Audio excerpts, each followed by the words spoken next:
एक गांव में एक छोटे लड़के का नाम राजीव था। राजीव बहुत ईमानदार और मेहनती था।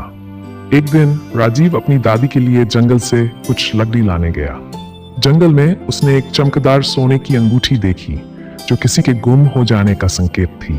राजीव ने सोचा कि अंगूठी को गांव के प्रमुख के पास ले जाना चाहिए ताकि उसके मालिक को मिल सके। जब राजीव ने अंगूठी प्रमुख के पास लाई तो प्रमुख ने उसकी ईमानदारी की सराहना की और उसे एक इनाम देने की पेशकश की।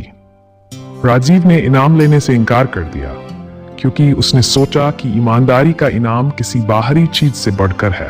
प्रमुख ने राजीव की ईमानदारी की प्रशंसा की और गांव वालों को राजीव के ईमानदार प्रयासों के बारे में बताया। राजीव की ईमानदारी ने उसे सबका आदर्श बना दिया और वह पूरे गांव में सम्मानित हुआ। एक बार की बात है, एक गांव में दो अच्छे दोस्त राजू और रामू रहते थे। राजू बहुत मेहनती था जबकि रामू हमेशा आलस्य करता था। एक दिन गांव में एक संकट आया। पानी की कमी के कारण सभी लोग परेशान थे।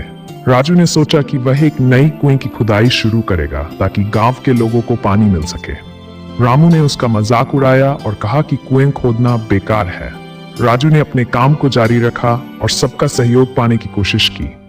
बहुत मेहनत और दृढ़ता के बाद राजू ने एक गहरा कुआं खोदा और गांव में पानी की आपूर्ति शुरू की। गांव वालों ने उसकी मेहनत और विश्वास की सराहना की। रामू को एहसास हुआ कि मेहनत और विश्वास से बड़े संकट को भी पार किया जा सकता है।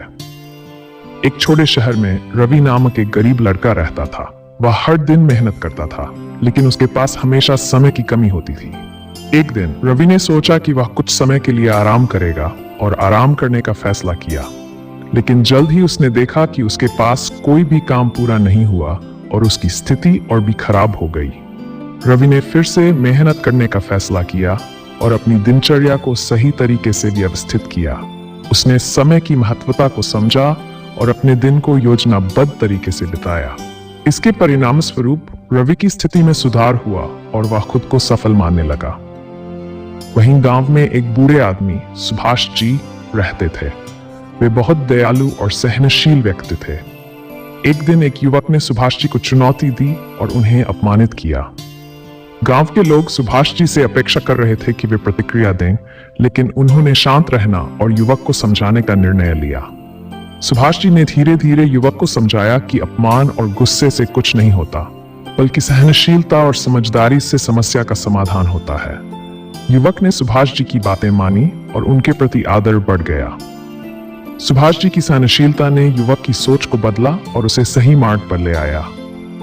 दोस्तों, इसी प्रकार की मजेदार कहानियां सुनने के लिए चैनल को सब्सक्राइब करके बेल आइकन को प्रेस करके रखें ताकि जब भी वीडियो अपलोड हो नोटिफिकेशन सबसे पहले आपके पास पहुंच जाए।